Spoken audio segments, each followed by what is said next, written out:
Right, so let's start with the top joint.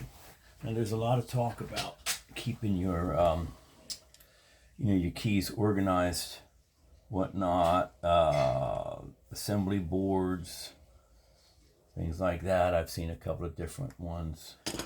So Wesley has a fancy assembly board that he made, and then he's got some for sale.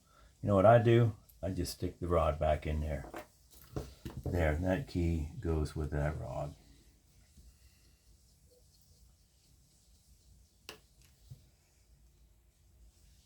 So all I do, the upper joint's got almost all rods and only a single screw. Okay? So all I do is I just put the rod back in the key and put the key aside. Now I will clean these rods and these keys one at a time later. All right, now I'm not going to go through the whole thing. I'll come back in a second when I'm done.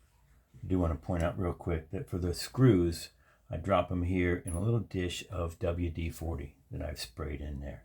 And I let them sit in there until I need them again, or until I'm ready to put them away.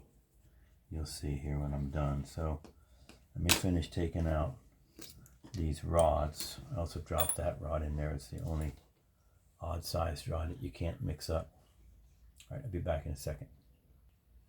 Okay, so here I've got it all finished, and as you can see, every key has got its hinge rod inside the key, and I'm going to clean those one at a time later. But until I'm ready for that, I'm just going to dump all these keys right here in this bag. Boom, boom, boom. If a rod falls out, I'll figure it out later.